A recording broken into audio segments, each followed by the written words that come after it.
So I think sometimes we get a little bit too stuck in our lane as analysts that cover Tennessee and you out there that are fans that root for Tennessee. And I think there's this thought process that Josh Heupel, and I'm not saying I disagree with it, but I'm just going to throw it out there, that Josh Heupel is the second coming of Steve Spurrier, and all other young coaches are not comparable. And there are a lot of people in Columbia, South Carolina that would disagree with that. So I want to bring in Matt Perkins, and we're having a little bit of an echo issue, Matt, so I'll go ahead and apologize for that. Love tech issues. But Matt, first of all, thanks for joining us. You wrote a column on Josh Heupel versus Shane Beamer, and I want to get to that. But talk about your work, how people can follow what you do. I know you're with Mike there, and Mike does a fantastic job. Thanks for making it. Oh, of course. Thank you so much for having me, Dave. Yeah, so I'm the editor-in-chief over at MikeFarrellSports.com, and you guys can check out all of our work there. We've got a great team covering recruiting, college football, the draft, and, it's a lot of fun. We have a lot of diverse opinions on the site, which is something I really appreciate because, like you said here in the intro, a lot of fans tend to get stuck in their lane. You can see by the motion W behind me, I went to Wisconsin, and I can get stuck in Badger brain sometimes too, and it's a blind spot. So I'm always trying to sort of push myself and push our writers to sort of think outside of their blind spots.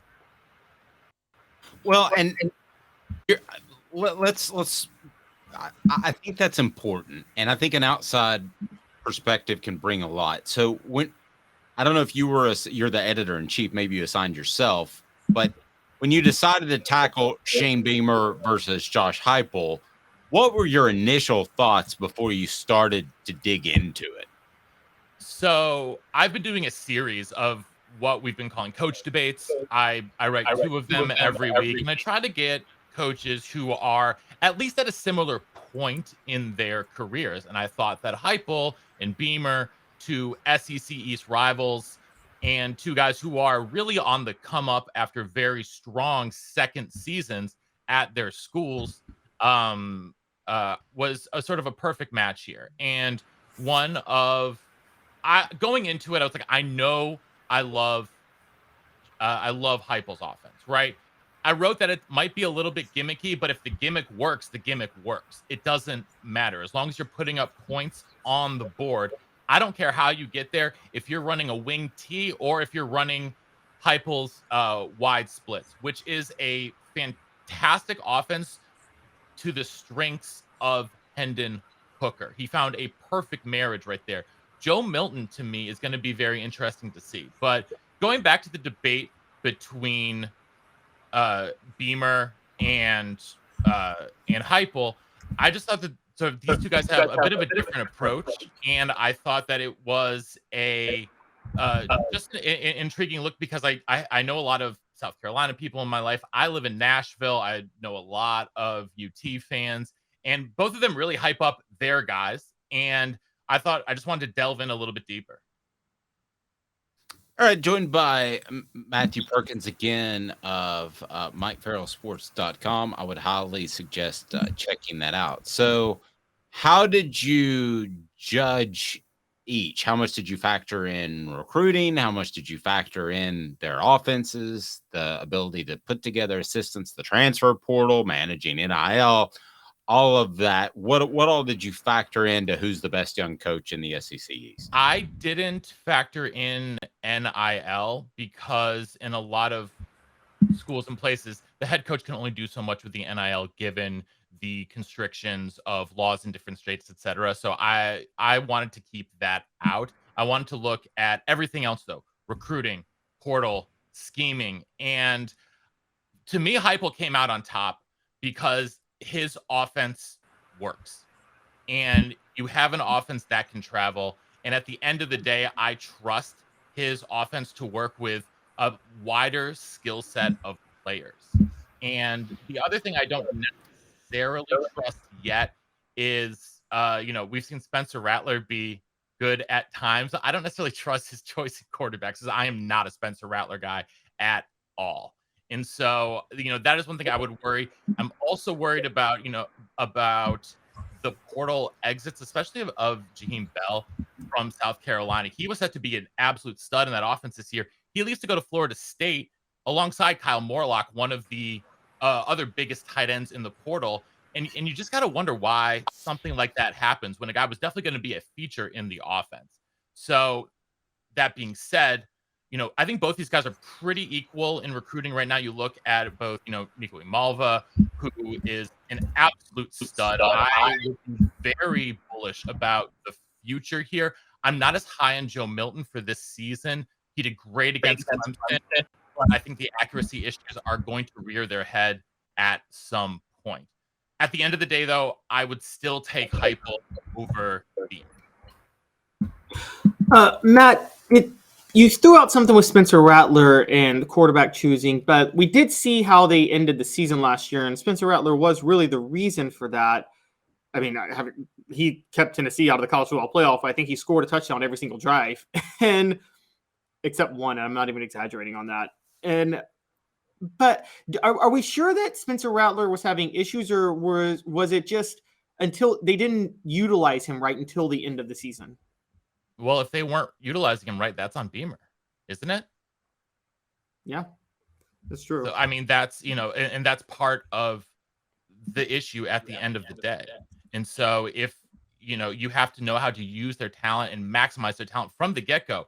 It's not like those first 10 games didn't count for South Carolina. They count just as much as the last 2 games on the schedule in the win and loss column. So I will take the body of work, especially as we look at last season, as a whole. I would much prefer the, what we saw out of Tennessee. And, I see in the comments, like, Joe Milton going to compete for a Heisman. He definitely has a chance if he's fixed these accuracy issues, because we know he can drive it deep. I'm curious to see how sort of a new set of receivers losing, the top 2 guys and Hyatt and Tillman is really going to affect the offense, but they're going to be able to put up points. We know that. And that's, again, I know that a Heupel offense is going to put up points, which is why I'll take him at the end of the day, even if I really like the way that Beamer is recruiting with guys like Nichols Harbor. Matt Perkins, again, joining us from MikeFarrellSports.com. You want to play a little game with us there, Matt, to break these guys down? Let's do it. All right. 4 Downs is brought to you by Andy Mason, AndyMasonRealEstate.com. And we got Matt Perkins with us to talk Beamer versus Heupel. Who comes out on top? Here we go. 4 Downs. 4 questions. 4 answers.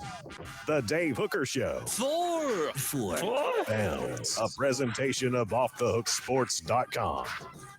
All right, I got some quick ones for you. They're brought to you by AndyMasonRealEstate.com. Best service, best prices in the biz. AndyMasonRealEstate.com in Knoxville. Over 40 years of experience in that office. First down.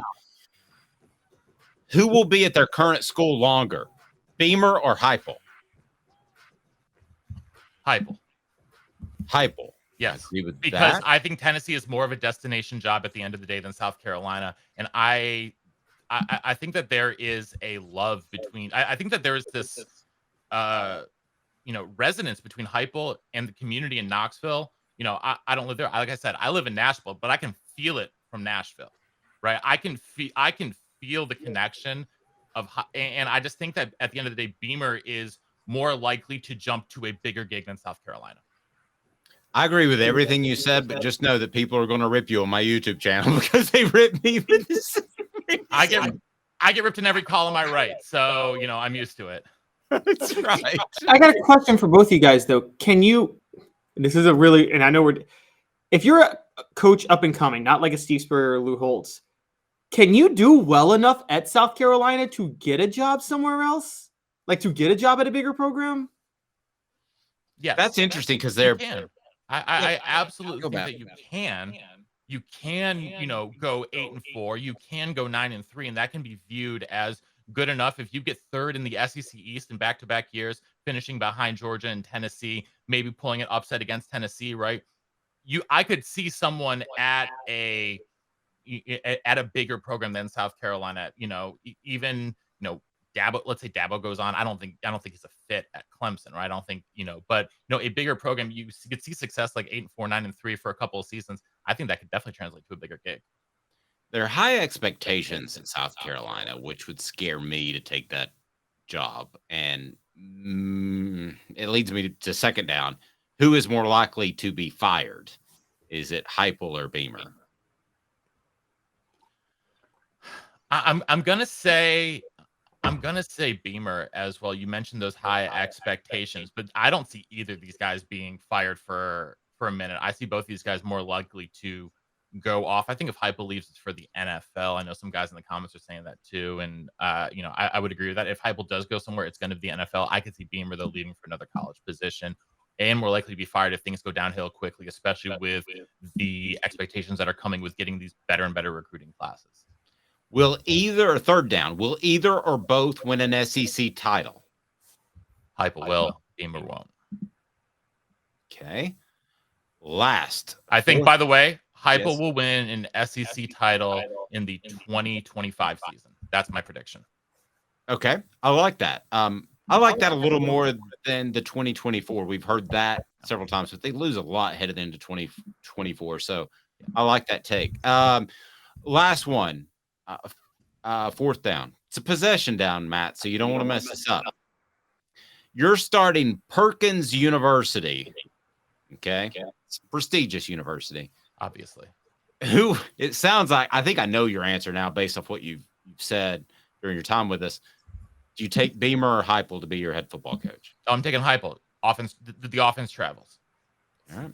Great stuff. Again, how do people follow your work, Matt? Check us out, MikeFarrellSports.com. My Twitter is @_Perko_. I'm tweeting out all of my work there, as well as I produced actually Wisconsin Badgers podcast, and just dropped part 1 of a 4-part special with Melvin Gordon, Daria Gumbawale, and the rest of the former Badger players who have formed Vibes Golf Club, VIBEZ. I'm also producing a documentary about them right now, and that's sort of the other big project on my docket at the moment. Man, you're a go-getter. Tell Mike I said hello. I will. Mike's the best. Yeah, Mike is. Thanks, buddy. I appreciate it, Matt. Yeah, appreciate you, Dave. Thank you, Caleb. Thank you. Matt Perkins joins us from MikeFarrellSports.com. So there's an outside view of Beamer and Heupel that pretty much falls in line with what we said. And I think that Heupel has the greater upside. I feel like Beamer is a good coach for South Carolina, and some South Carolina fans are going to take this as a shot until they prove me otherwise. I don't see South Carolina being a national championship program. I think Tennessee has proven that they are a national championship type of program. They have that support. They proved that in 1998. They proved that they were on the verge in 2001. Do you see South Carolina ever knocking on that door of a 14 college football playoff? You see them being in Atlanta representing the East. Caleb, that seems like a massive leap to me. Yeah. And isn't this why Steve Spurrier resigned in the first place? He took over South Carolina because he wanted a new challenge, and I thought he did as good of a job as you could do there. And then the SEC East got a little bit better. And then in 2015 with South Carolina, like 2-4, he just abruptly resigned because we know Spurrier he does that. But I think what went into his decision is after bordering on 11 years there, he kind of came to the realization that he's maxed out what can be done at the school and that you just can't do more than that.